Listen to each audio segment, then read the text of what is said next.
women tend to be a lot more compassionate, not as direct as men, because it is expected in some cultures, especially for women, not to speak out or speak up or raise their opinions. And the unequal access to different kinds of things. And this we will also touch on a little bit later. The second point there is that women are often not as respected as men. And this comes, you know, as we just said, this comes from gendered stereotypes, from, you know, expectations within the culture, expectations within the business.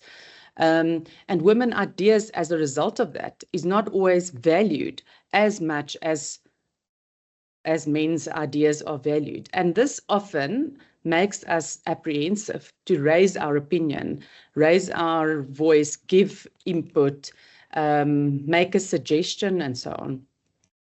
And then, of course, the big payment gap. Women are not paid the same as men.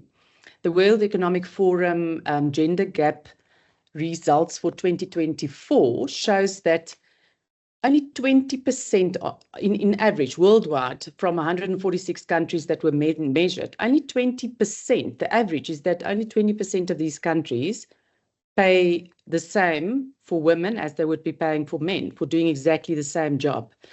And no country, there isn't a single country in the world that has closed the gap completely. The top 9 countries that have closed the biggest gap stands at around 80%, and those top 9 countries are Iceland, Finland, Norway, New Zealand, Sweden, Nicaragua, Germany, Ireland, and then surprisingly Namibia, an African country, which we should be proud of and maybe, you know, take as an example. Now, Lebo, I know that you have some input here as well that you can share with us. Yes, Elaine. From my 18 years of experience in academia, I've actually seen an enrollment of a lot of girls in ICT classes, sometimes even more than boys. Even at the beginning of work, you'd see a lot of girls coming in. But we've seen statistically that girls, after some time, they drop. As you've mentioned, the hurdles and unspoken barriers actually cause them to try and have a balance. I mean, for those that still have to carry the workload, some have to work with male-dominated environments or offices where some are even overbearing, condescending, and difficult to work with. And the challenges sometimes it's not only women, no, men. It's our own gender. That in our current societies, they feel that women should not be in tech, and they would outright say it. I've had an incident where I was asked to assist in a troubleshooting of a presentation network. Excited at the invitation, rushed to the system, only to be shoved aside. Yes, a man proudly said, no, women are not supposed to be in tech. That was so disappointing, and it felt like, you know, these stereotypes, sometimes you wish you could just cut them, push them away to somewhere where you can hide them and just try and build up a society that has less of them. But we're being fed up with this behavior, but we are also encouraging it as women sometimes. But my intention actually is to look for areas of helping with change, seeking solutions that can help, you know, with the current status quo. How do we help women also be a part of this? Back to you, Elaine. Yes, and I think that is what we are investigating today and speaking about. And just on your point, Lebo, one of the companies or brands that I work with, Belgium Campus ITversity, is a private higher educational institute in South Africa that provides IT qualifications. And we work very closely with industry partners. And when we speak to the people who employ our students as interns, so that quite a large contingent of the students do an internship in their final year before they graduate. And so we get a lot of feedback on a quarterly basis, not a lot, we get on a quarterly basis for each student, we get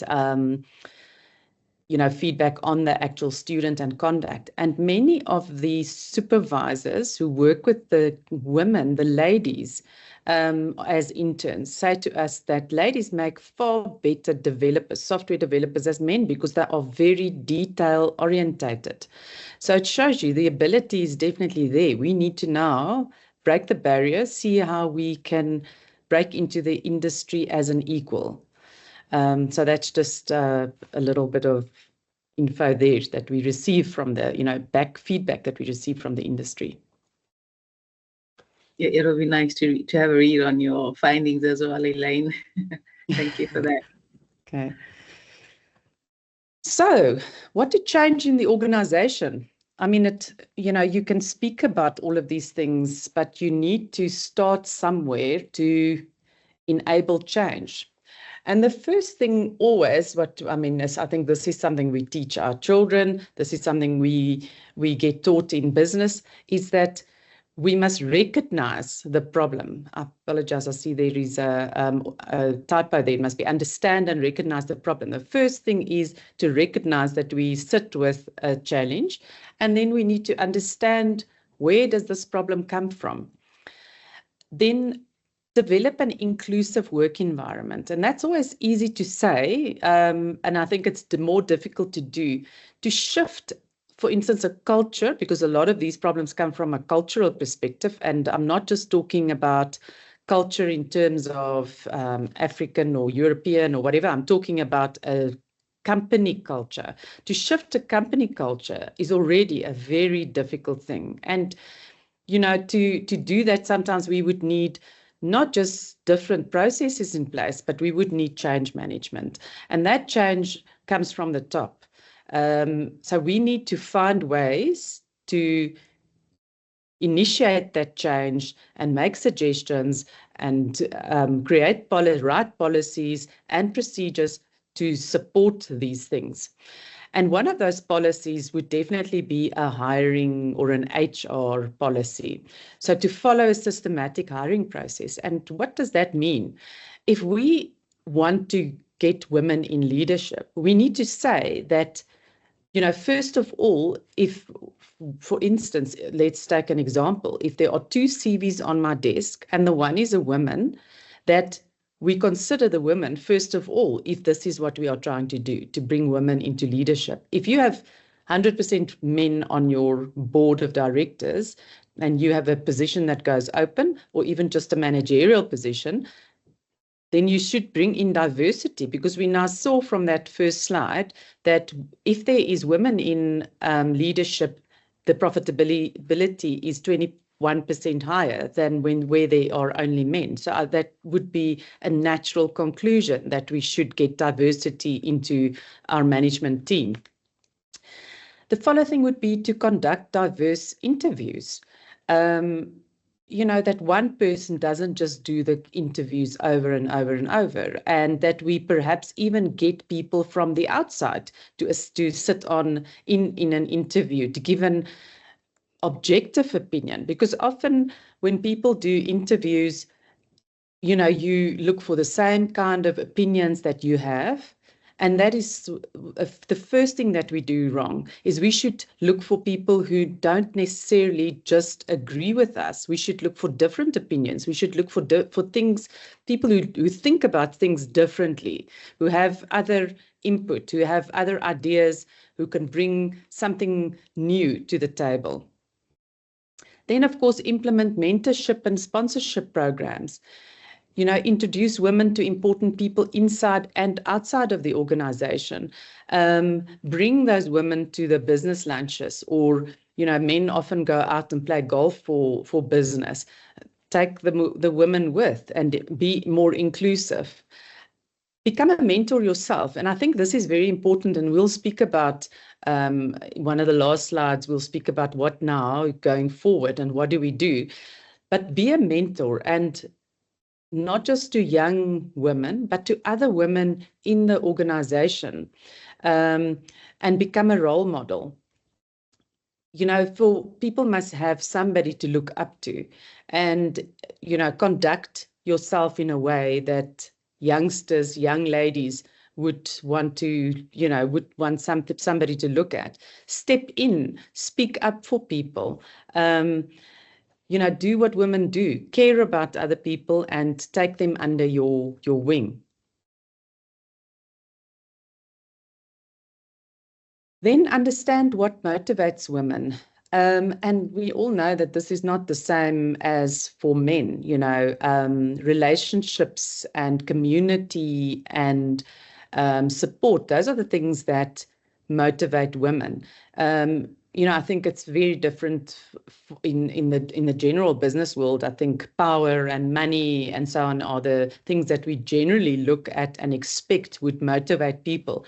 But for women, it is to be collaborative, to have a fantastic work environment, to have respect in the work, to be valued. Those are the things that women that motivates women. And I think that is something that we need to also understand. Recognize the value women provide in supporting colleagues. So I know of a lot of women who go above and beyond the norm to support other colleagues in the organization. And we need to really value we need to recognize the value of that, because people who feel valued, seen, heard, and appreciated are employees who will actually stay with an organization. It's not just money that motivate people to stay in an organization. People, there's that saying, Lebo, that says people don't leave organizations, they leave a toxic culture. And women bring a different perspective and a much more caring environment into the workplace. And I think that is something that when we are recruiting, we must always keep in mind. I always say that when I recruit, my single most important thing is whether the person has good moral values, because you can teach skills in the work environment, but you cannot bring that to the work environment, moral values. And the same goes for bringing women into the organization. It's that caring, nurturing, supportive, collaborative team spirit that women bring into the organization. Develop the policies that make work fair and accessible. And that comes into your equity policies, that comes into your, recruitment policies, as we mentioned, that comes into sexual harassment policies. So we need to look at all of these policies that touches on fair, accessibility, equality, recognizing that we all are equal. And then provide the same legal rights to women as what men have. And this is obviously still part of the gender gap that the World Economic Forum speaks about, is that often men have, in some countries, men have a lot more legal rights than women, even to make decisions, or some countries women can't even divorce from a man, etc. But that also translates into the work environment, that we start looking at providing the same legal rights to women.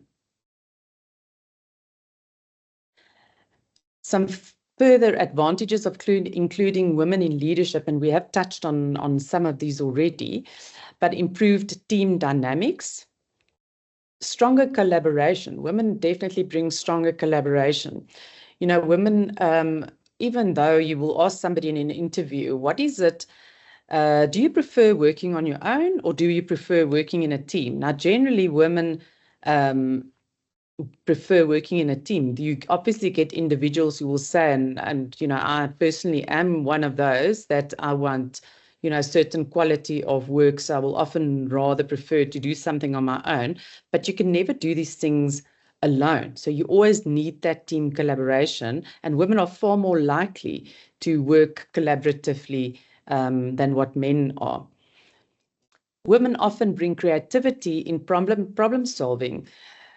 Women have a way of looking at things from a different perspective and solving a problem in a but sometimes just a simple creative way than looking at it very complicated analytically and so on, and then often it doesn't get done. We spoke about the compassion that women bring to the work environment and obviously the retention of staff, and more diverse ideas that we spoke about. We all know that when we have different people around a boardroom table, we are going to get different opinions, and that's the only way that a business can grow, is when we have different opinions and different aspects and different ideas at the table. And ultimately in business, that's what we want. We want different ideas and new ideas. Lebo, I would like to ask you to give your input here on some of these thoughts. Thank you, Elaine. I actually want to iterate that men and women really think differently. I've had to experience it personally with my husband, where every day I have to learn we reason on the same item, but what we relay, it sounds different. But when you sit back and just listen to what both of you are saying, you find that you're saying the same thing, but from different directions. So even in the boardroom, I mean, it's important to realize that we're different. Instead of being frustrated, quitting, we just need to embrace that we can work together, embrace that difference, and bring all those ideas from a different perspective to provide a diverse leadership, which can actually lead to a more creative and innovative, well-rounded solutions. And we've seen from the Boston Consulting Group in 2018, they reported that gender diversity is more likely to 1.4 times outperform on innovation. And I mean, how many of us see more men than women in shopping malls? Yeah. It goes to show that they have a higher consumer purchasing influence. So our market insight is actually more influenced by the women than the men. So engaging them and including them in the ICT leadership provides a basis for companies as well to understand better and to serve a more inclusive and diverse market. So let's have more women, Elaine. Thank you. That's a very important thing that you said there, you know, to embrace the differences. So, and it's not about, I think often when we say we're going to bring in a diverse amount of opinions or diverse outlook on things, that that it's going to create conflict, but we should invite that and we should embrace it, as you say, so that we can really look at things differently. And that is something that I think men are very good at, is they don't take things as personally, so they can actually appreciate different opinions on something, and even a robust discussion on what we should and what we shouldn't do. There is something that we as women can learn again from men. I remember the first job that I ever had. I was very young, and we were in a boardroom, and there was really a very, very heated discussion about something, and an IT project and how we were going to approach it. And the men were getting extremely heated, and I was feeling very uncomfortable because I didn't expect this in a boardroom environment. And then it hit 12 o'clock and lunchtime was on, and I thought everybody was now cross with one another, and the men just got up and said, "Come guys, let's go and have lunch." And they had lunch as if nothing had happened. And I think that is the kind of robust discussions that we must have. It must never become personal. It must be that we want to give input to elevate and embrace differences and elevate the company, basically. I completely agreed. And the unfortunate thing is, it's with us women, we need to be trained because background might also influence that behavior. So that need is also part that it needs to be cultivated in women to embrace that difference and accept it. Absolutely. I agree. So some lessons and tips. I mean, we can discuss that we should do it, but I mean, I think we all need a way forward, and what is it that we can do. So the first thing I think we as women should do is to find our purpose, whether this is in business. Well, I think not just whether it's in business, but in business as well as in life. You need a goal. And I mean, I think we know this, but do we always implement it, you know? So the questions that we should be asking ourselves is why am I doing this? What drives me? Where is it that I want to go? What is important to me? What are the important factors for me? And what am I trying to achieve? So not just in a personal space or in a work environment, but holistically. If we're talking about business, and you have plans of maybe starting an IT firm or becoming a leader in the ICT space, you need to answer those things for yourself so that you are clear about what my purpose is. Once you have a purpose and a goal, it's much more easier to find ways to achieve that goal. The other thing also that is at the bottom there, which is valuable, is of course that if you have purpose, you are able to obviously find direction, but to set your goals and boundaries. We need to place boundaries. We need to put boundaries in place as women, especially, you know, in very strong male-dominated cultures. And I'm not just talking, you know, sexual harassment kind of boundaries, but I'm talking boundaries of conduct, of, you know, the way that people handle you, the way that you deal with things on projects, etc., you know, from superiors, from people who work under you, and so on. The second thing is to embrace the opportunity to grow. And this is a bit of an abstract concept, but we must think that we want to grow. We must accept that we must embrace it. You must decide it. And then how do we do that? So learn to do things that you have never done before. And then the second point there speaks to it, which says growth and comfort does not exist.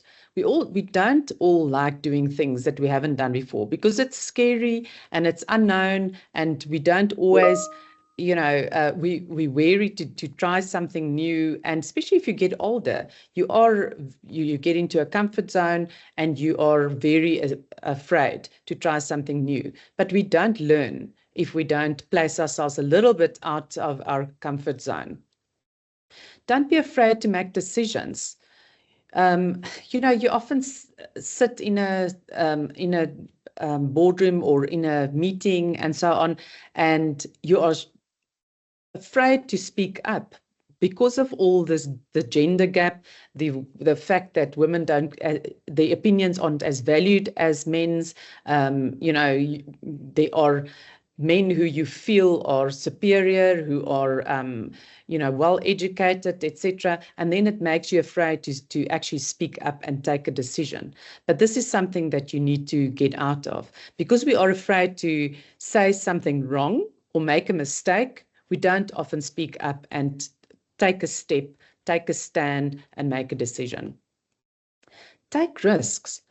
I think one of the biggest things in making it in any sort of leadership position or starting a business is taking a risk. And that also comes into saying what you want. If you go for an interview, we are often too scared or too apprehensive to say, but this is what I want. I want family life, work balance. You know, this is the type of salary that I think I should have. Obviously not being unrealistic, but if a man in the same position earns X amount of money, then you should also be able to have the guts, if you have the same kind of qualifications and experience as a man, to say, this is what I demand, this is what I need, you know, this is what this position is worth it. Try new things. I think we constantly need to try new things and push those boundaries in things that make us feel a little bit uncomfortable. But new things to try is to look at new markets. What are the customer needs? Lebo touched on consumers earlier on and the difference in consumers. A lot of products are often tested, even medicine. In the past was generally only tested on men. Antidepressants, for instance, was only previously tested on men, and it's now proven that antidepressants doesn't act the same way on men as it acts on women. So it doesn't have the same effect. And that is something that we also need to think of in consumers. Women consume products, and I'm talking not just eating and drinking, but I'm talking we consume products in the IT world, the internet, and so on, different to what men consume them. So that is something that we need to look at, develop new markets, perhaps develop new IT products for women. Differentiate your products. So think about, what makes your product different from the next product, and how can you add value to your product to differentiate it from the next competitor. So we need to try new things. We need to take that risk, embrace these challenges to try new things. And there it solves it, summarizes it. From getting outside your comfort zone will help you to gain new skills, solve problems more effectively, and achieve your goals faster. So say yes to challenging projects. Don't be afraid. Lessons and tips number 3, build tenacity. So I'm sure you've, a wine cork or a champagne cork. If you put it underwater, if you pull it underwater and you leave it, it pops out. And I always say to have tenacity is being a wine cork, because you just pop back up. People can pull you down, but you pop back up. And I think this is something that us women can do very well, is we will try again to succeed. And this is what you should always think of this, as a setback is only another step to eventually become successful. And don't stop because of hurdles or challenges or problems. Keep going, try again. Problems are there to be solved. I always say to the people in my team or my family, I don't want to hear about problems. I want to hear about solutions. I want to see what solution do you come up with? What have you thought about how we can solve this solution? And then the last one, rejection is sometimes protection. It is a conscientious or a contentious subject, that sometimes things happen for a reason. But I think, if we get rejected for a certain project or a certain position, then sometimes it is for the better and we can try again for something else. But don't let it stop you, be the wine cork example. Connect with others. This is a very important thing, and I think some people tend to do it better than others. And I think men already have the whole networking thing under control, in the sense of that they go and play golf together for golf days and they get together for a beer after work and so on. But I think this is something that us as women generally have in ourselves. We like talking, we like connecting with other women, even more on a personal level rather than just on a business level. And this is something that we should pursue. We should network with people in similar positions as us, in very different positions as us, in other industries, so that we can get different perspectives, collaborate, etc. See yourself as a brand. Now, as a marketer, I often realize that there is a big need for women to really promote themselves. And this comes into, making yourself, getting yourself, and marketing, what it is that we try and do is to get yourself top of mind. So if somebody thinks of somebody to approach for a business deal, for a position, and so on, that's where you want to be. You want to be the person that they're going to choose or think of first. And how do you do this? Set up your LinkedIn account. You know, go and write it properly so that your skills are there, the things that you've done before. But then just having a LinkedIn account is not always enough. You know, you need to start posting things on LinkedIn in your industry that is thought leadership pieces, even if you share other people's contacts. There's a lady that we met at the AMC and TICON conference last year, Rahua Gabremeskel, and she does this brilliantly. Her LinkedIn account, you know, constantly has information that you want to follow, that you want to read, and you know, many people follow her because of the interesting content that they want. So if you want to be top of mind, that is what you need to do. You need to start sharing content and making people want to follow you.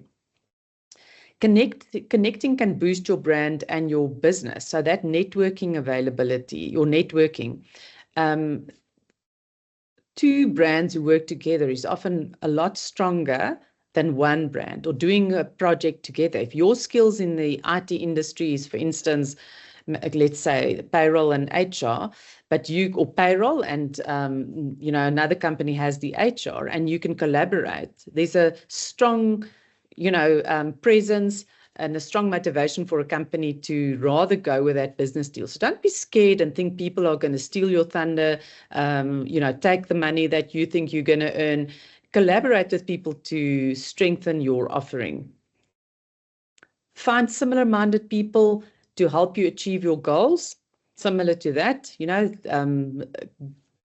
connect, work with people, find and connect people who challenge your thinking, who think differently to you, to get new ideas and diversity and build your business. And often it's speaking to somebody in a completely different industry who will give you ideas on what you can do in your business, even in your projects, or bring a different perspective to a project. Collaborate with other businesses and don't underestimate the power of good partnerships and collaborations. That's what we just discussed. And join a professional association. This Women in TICON Africa chapter, I think, is extremely powerful and valuable for us women who, especially people who work in the ICT industry, but even people who don't work in the ICT industry. Every single organization needs IT people. And, you know, connecting with people in the Women chapter of the TICON Africa Professional Association can really strengthen your offering, your thinking, your networking capabilities, and so on. And you can meet people who can maybe assist you in certain projects, who can help you with leadership problems, etc. Give back to an organization related to your mission. We all know that consumers view brands far more favorable if the brand looks at doing some social investment, or does they look at what is it called, Lebo? Social responsibilities. Apologies. Yeah, where they if brands get stuck in the community, make a difference, uplift girls, uplift the community, brands are viewed far more favorable. So if you have an organization in the IT field, do something, teach IT skills, start an IT lab, get sponsorships for a lab, do something to give back to your community, and then sign up for conferences and events. I know we are all very busy and we don't always have time, so we are apprehensive to, give an hour here or give an hour there to sign up for a conference or an event, but we don't realize how much we learn until we are there. Lepo, you also mentioned something to me yesterday, and I would like you to share this with people on the call. Actually, I want to do the reverse, because you mentioned something very interesting, Elaine, just a couple of days as we were conversing. You mentioned that you love to join the Friday breakfast groups with women in business and in ICT and even in marketing, just to share ideas and discuss business. I was actually very encouraged. I mean, I also intend to do a pilot here for Botswana Women in ICT with the Botswana IT Society. I mean, it doesn't have to be a fancy place or meeting. or No. in person, or with a key speaker in attendance. Once in a while, yes, you can have somebody for motivation, but just having women sit in a chat session, whether over a cup of coffee or online when they're in their offices, it can be empowering. That will lead to even more improved ideas. It's nice when you have an idea and somebody comes in, refines it, gives you a different perspective of how to go about it. It really helps you get the right abstracts and ideas from the ground on how to implement it, and even get support or guidance or partnership for those that are professionals, for improved professional development and your business growth. And this is, as you were saying, Elaine, Elizabeth alluded added earlier, that yes, Women in TICON, with this series, we are working on enabling the same for women across Africa, but not just in Africa, but we're looking at women's solutions in Africa, but also through our own TICON Africa member country associations. It is important that we join these associations, that these networks that they create, they can bring rapport and friendships with people that are relevant to our needs and in our profession and also in our businesses. We have countries like Malawi, Zimbabwe, Ghana, and others who have very robust women in tech support. Joining them would actually even expose you to further opportunity to connect with fellow African women on business ideas, partnerships, and even expand new ideas. Thank you for that idea, Elaine. I'll give you an update soon on how it goes on our first breakfast session with the women here. That'll be wonderful. And if we can start a breakfast session in every country, and like you say, an African country or an African breakfast, it can be an online African breakfast every week, where you bring your cup of coffee and discuss things. It will be, I think, very valuable. And there, you know, you can discuss things from how to balance your work and life, you know, as women, or how to be a better project manager, or what are the most agile project management, you know, systems. And there are so many topics that we can discuss as women in the ICT sector. I think it's unlimited. Exactly. Okay. Lifelong learning. So we talked about our brand, building our brand just now. You know, we advertise for positions, I mean, on a weekly, monthly basis in all the different organizations. And if you advertise a position in South Africa, you often get 1,000 or 2,000 CVs. So what is it that make you differentiate between one CV and the next? Nobody's going to read through 1,000 CVs. That I can assure you. So what would be the first thing? So the first thing that I do when I get 1,000 CVs on my desk is I first look at the qualifications. Are they relevant to the position? And this is what I want to say about lifelong learning, is that you need to differentiate yourself, build on your brand in order to differentiate yourself from that pile of CVs.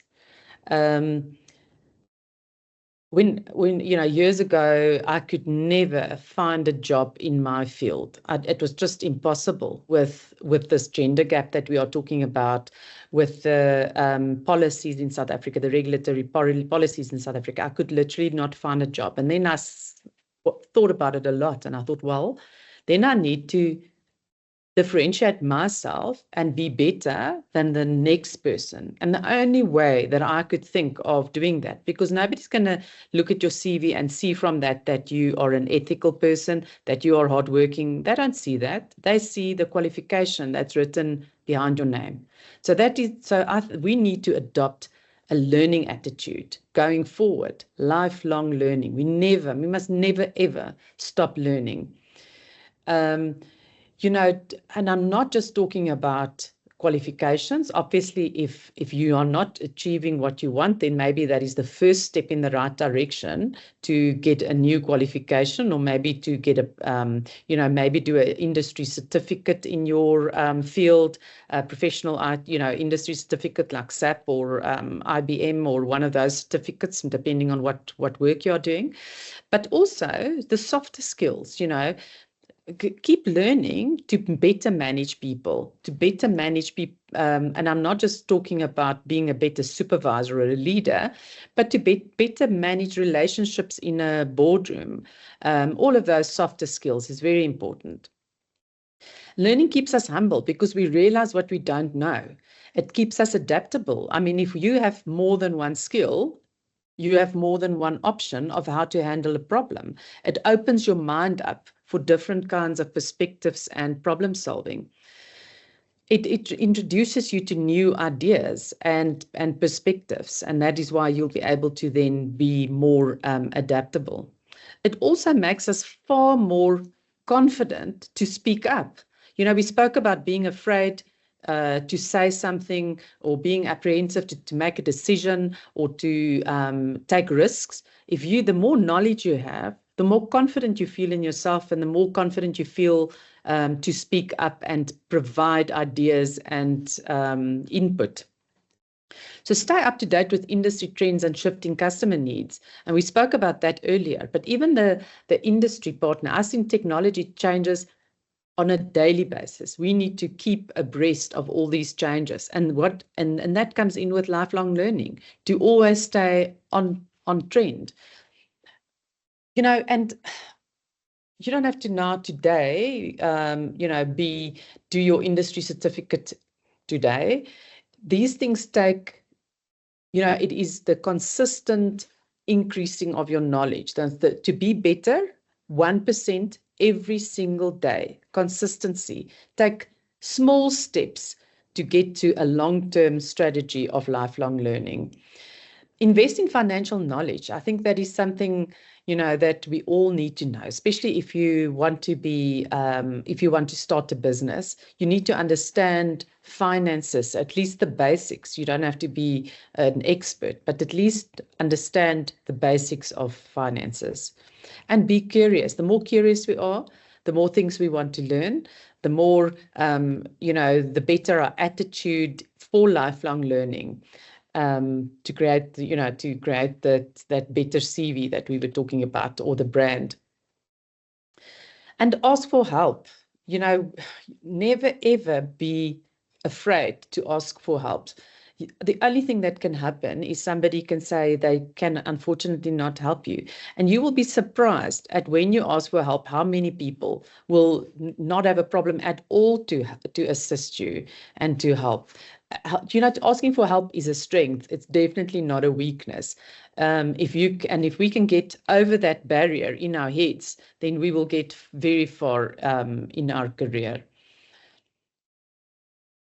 So when you have mentors and sponsors, network colleagues, there are many people offering assistance or expert advice. So place these people, get network to get these people, surround yourself by these people. Surround yourself with smart people.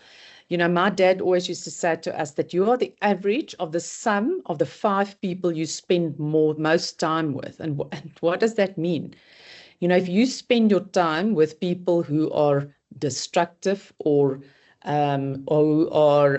doesn't want to become anything in life, or who don't have any ambition, that is what you are going to do. But if you spend your time with people who are ambitious, who want to do something in life, get something done, like Lebu, who wants to now start an African breakfast or a Botswana breakfast for ICT people.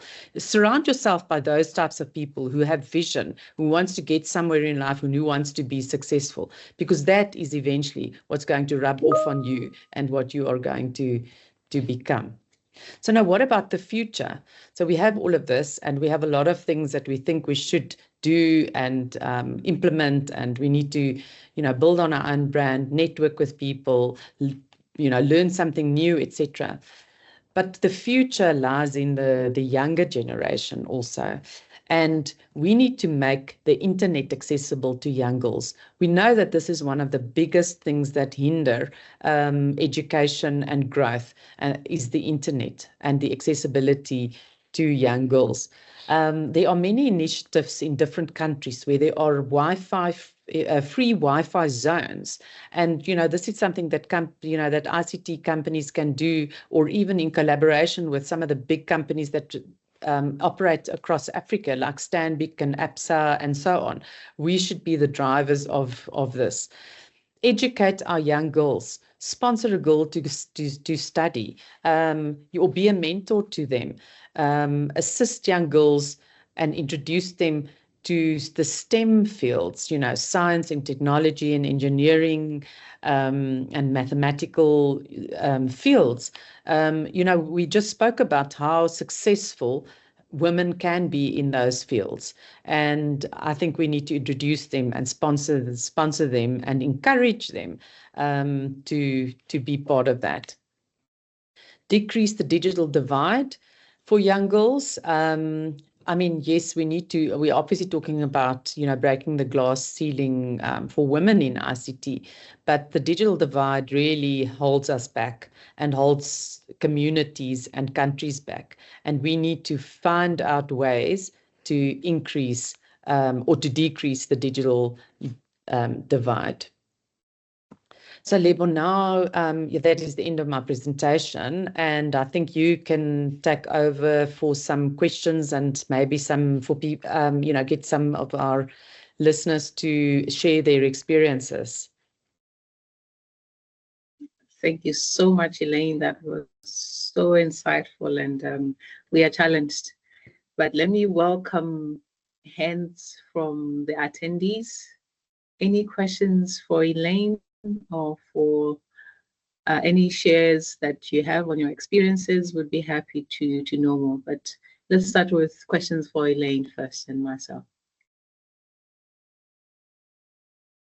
You can raise your hand.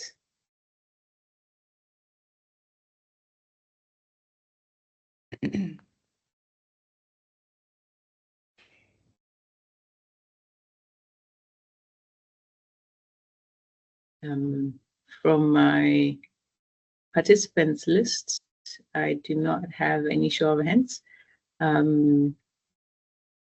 the team having anyone?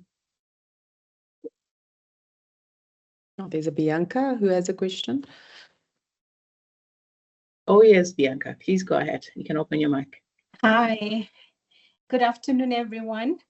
Thank you so much, Elaine, for an amazing presentation. I don't have a question, it's just comments about what you've said and what I have experienced in my own career, in my life. I think as women, we can do a lot to lift each other up, to bring each other to the right level where we aspire to get to.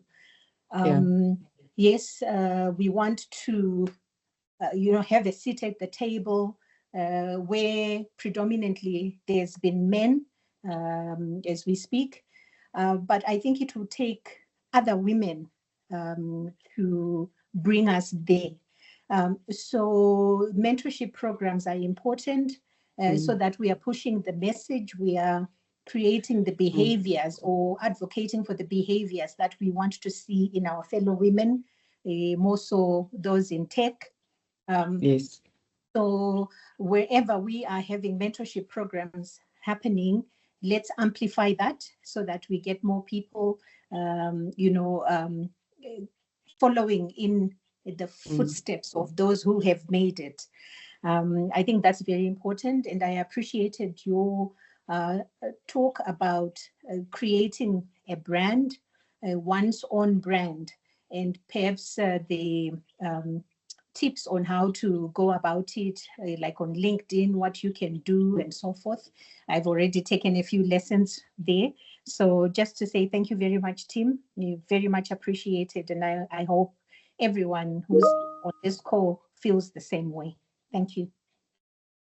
Bianca, you say an important thing that I'd like to comment on. Thank you for your comment and your compliment.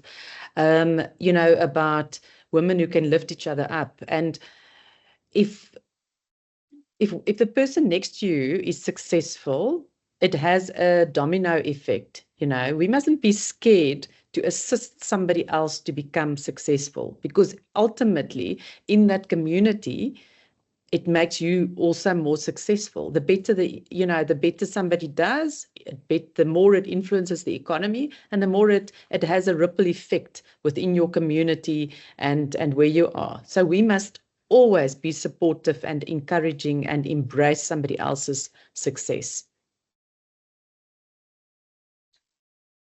Thank you, Elaine, for answering that, and thank you very much for that question. There's other chats.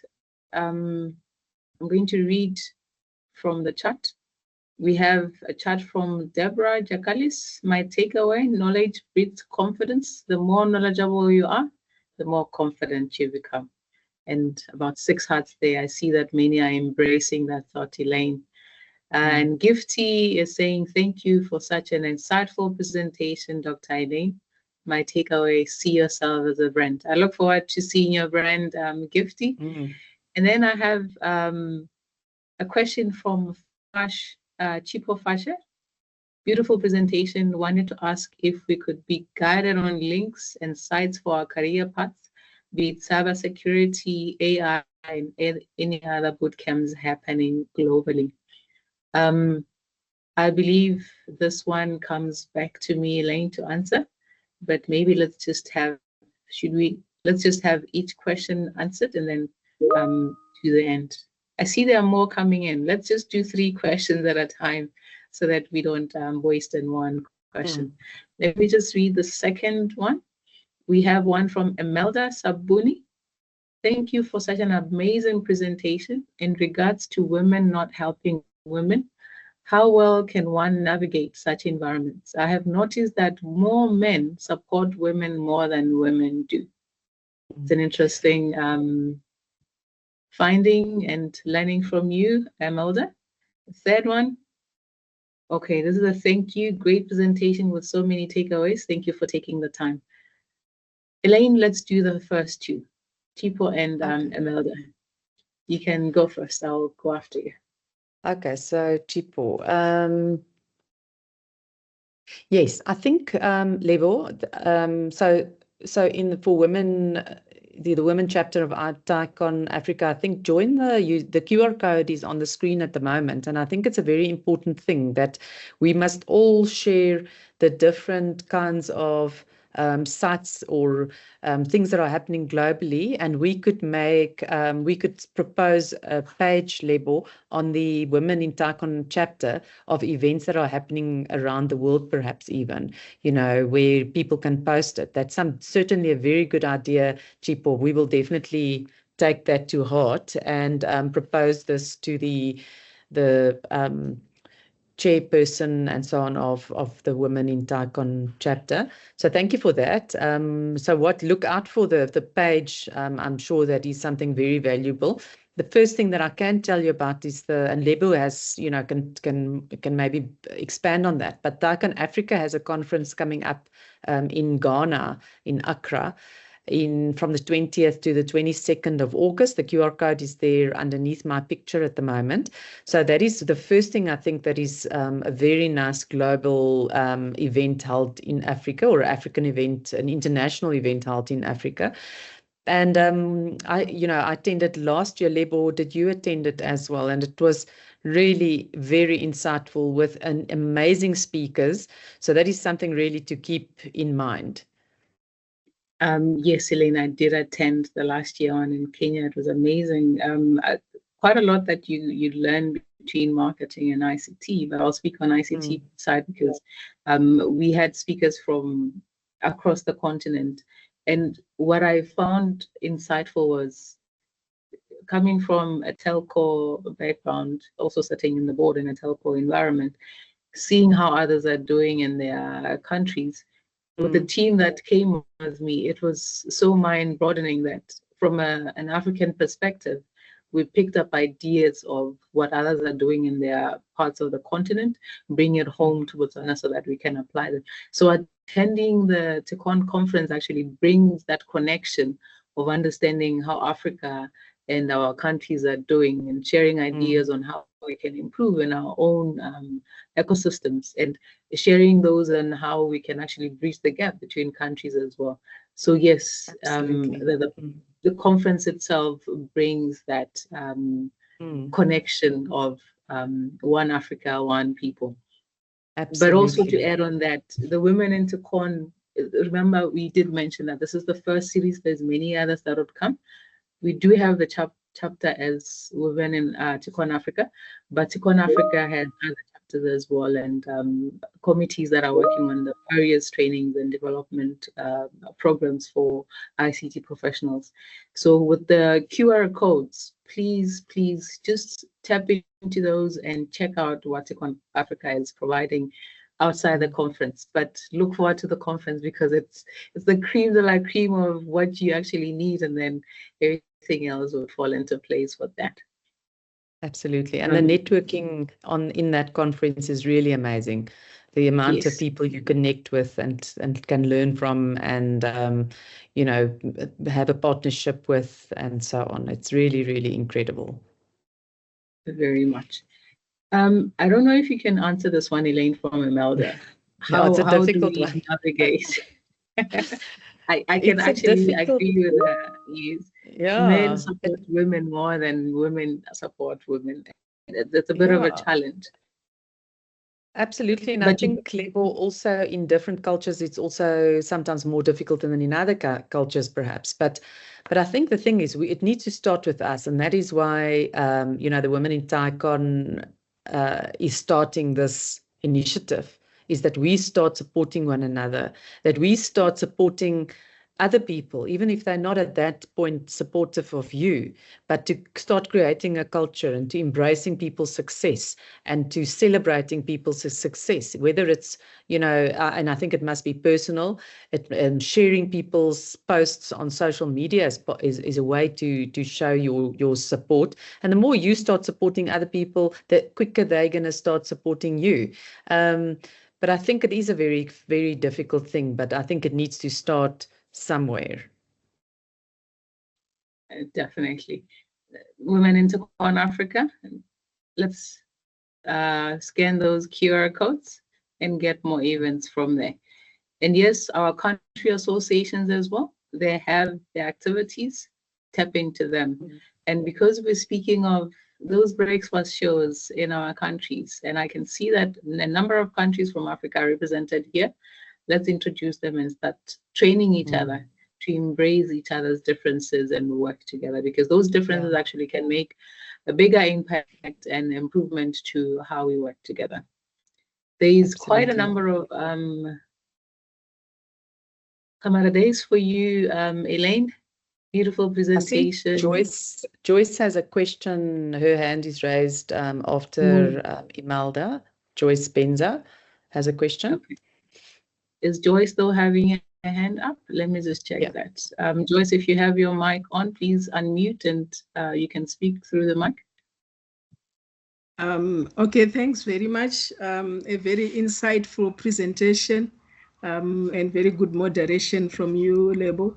I just want to get a bit of your experience from where you've come from, and maybe your experiences in South Africa and other places. I tend to find that as women, as we go up the ladder, in most cases, women are not willing, they are reluctant to uplift the next woman below them. And I've heard a lot of vibes about I'd rather employment, women are a problem, and so on and so on. And yet that pulls us down as well as a women community. But I just wanted to understand your own experience on, yes, we're talking about all these good things. We want to mentor, we want to encourage each other, we want everybody in leadership. But it looks like as women ourselves, we're actually not doing enough. So I just wanted to learn from your experience. Thank you. Joyce, are you asking me personally? Was it Lebo? Okay, me. Yes, so I mean the Both of experience and you, both of us. Okay, let me go first and then Lebo. So especially you asked about South Africa. Yes, we have, like I said, at one point I really couldn't go anywhere in my career with the specific, you have an idea of what type of career you want. And I just could not break that ceiling. I couldn't get into those positions. And then that's why I then started working on myself. I thought, well, I have to do something to make that difference myself. And I started educating myself better. And when I did that, when I, studied for my MBA, studied for my DBA, I made sure that every single thing that I handed in was to the very best of my abilities. That I didn't just get the qualification, but I did it 100% to the best of my abilities. And I think it's different when you are older. You don't just want the qualification, you also want the knowledge. And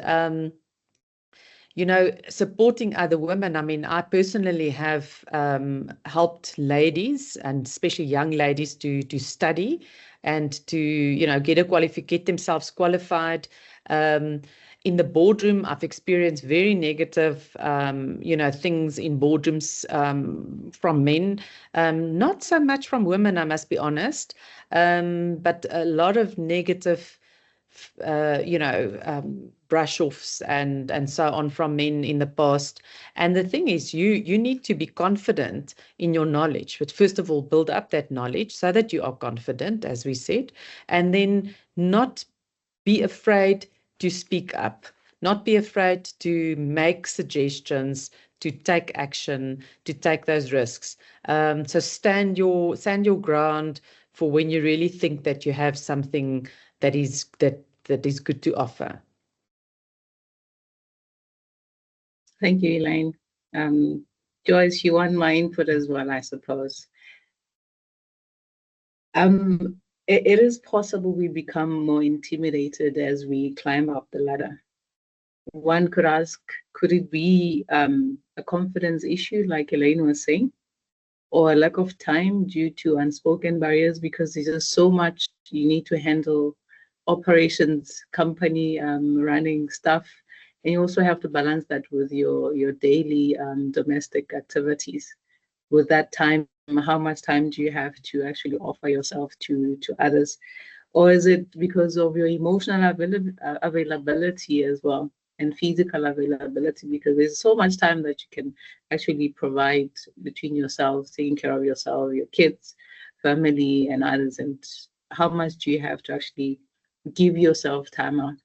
And part of it would lie on the environment itself, how much opportunity, and Elaine was mentioning the policies in place, how much they enable and allow you to actually expand exposure of women in your organization to actually grow. So there's quite a number of variables that can be considered in that. And I believe it's an assignment for all of us here that we think back and just take a note on what can we do. If I'm in a higher position, can I act as a mentor? Can I act as a sponsor? Can I assist projects that are brought forward in guiding them? Is it project management? Is it just some form of guidance to help those that are trying to grow in becoming something better? So it's quite a number of things from my end. I do get a lot of support from men, and I do get a lot of support from women. And I'm a bit on a biased end here because I'm not sure how to get about it, but this is my view. Thank you, Elaine and Joyce, for that. Let me just look at the chats once again, if there's any more. I see that Sabongile Chira, she's saying, thank you for the beautiful presentation. I like the idea of online breakfast sessions. But what challenges have you faced in your career journey to the top that came just because you're a woman, and what motivates you to overcome them? How do you stay driven and focused to achieve your goals? I'd love to give this to you, Elaine, if you don't mind. You have an impressive background both in marketing and working with ICT. Thanks, Lebo. So I think, I think we did touch on how I overcome it. My approach was lifelong learning. Also, really the networking thing. I think networking for me is very important, making sure, and remember, networking is not just being at a function and meeting new people. It's keeping in contact with people, every now and again contacting somebody and say, listen, let's just catch up for 15-20 minutes. I just want to know what is going on in your career, in your life, and let's talk about the challenges. Maybe there is something that we can offer one another. Those kinds of touch points or short little sessions become little beautiful golden nuggets in your life where people eventually start supporting one another. And I think, we're going to start a breakfast movement here, Lebo. Everybody needs to sign up by scanning this QR code so that we can start these breakfast sections, these online breakfast sessions, and make it available to people, that we get different perspectives and talk about these things. We are now trying to, I'm trying to give my input on how I overcome it and how I'm networking with people and getting, tapping Lebo, all the information that she has, and Elizabeth. Just in this chat, we have incredible people. Everybody who's joined, there's a lot of knowledge in this group that is online at the moment, and we could be sharing this on a regular basis. So I think that's the one thing. But yes, keep in contact with those people that you meet and share your challenges with them. Sometimes they just have a different perspective. They just can see something, because when you are so involved in a problem, you sometimes cannot see the wood from the trees. You are too invested in this problem. Sometimes you need somebody who stands a little bit further away, looks at your challenge, and maybe just gives a different perspective. So, that's the one thing. And then what motivates me to overcome these things, in the beginning when I said you need to find your purpose, find what is important to you. Why am I doing this? What am I doing it for? Write those things down for yourself. And what is it? And for me personally, I think it is it's the enrichment, the self-actualization of realizing that I, as a woman, but as a person, can do something. I can make a change. For me, it's very important to make a change in people's lives, and I see that in the team that I work in. I try to bring something different. I try to teach, I try to be a mentor, I try to be a leader. I even offer external assistance on my own account sometimes. So I really try to be a support to other people, because I want to make a difference. And I think that's probably my biggest motivator in life. Beautiful, Elaine. Thank you so much for your input. There is actually one last question, but I will not throw it back to you. I just want us to all take note of this one, because I know it's a big issue across. Muyembe Muchanga, she says, or he says, I agree, we also need women to be more hands-on. I've held several interviews where I wanted to hire a fellow woman, but sadly in most cases they could not answer the practical sections as well as the men who had applied. Our industry is still growing, so we need to realize as women that we are never done learning if we want to continue in this path career. We should be as knowledgeable as our male colleagues, and maybe then they will take us more seriously. So that's a take home for us. Thank you very much, Muyembe.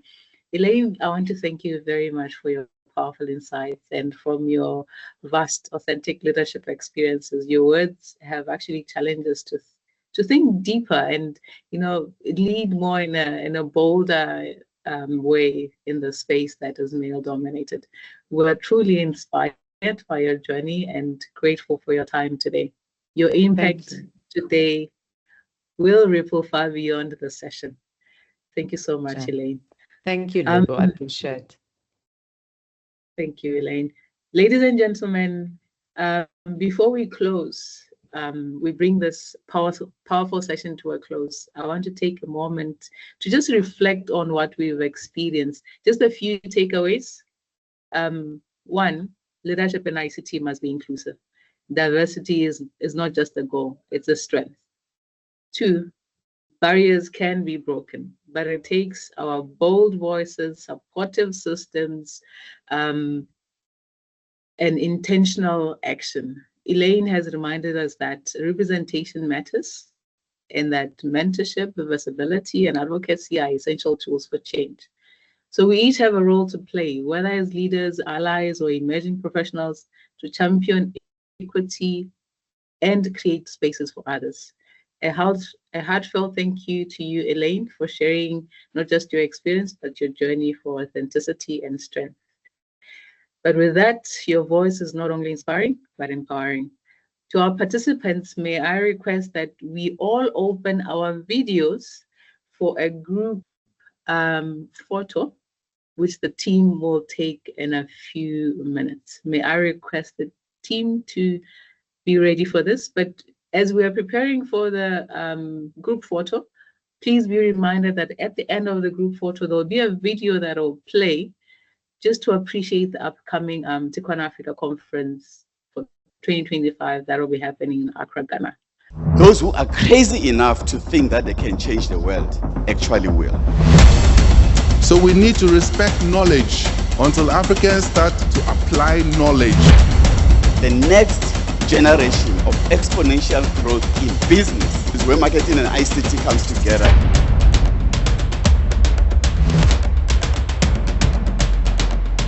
We can advance ICT solutions for sustainable development. So we need to think different. We need to begin to be very deliberate, collaborate. So this technology that they are doing now, that's making internet exciting on satellite,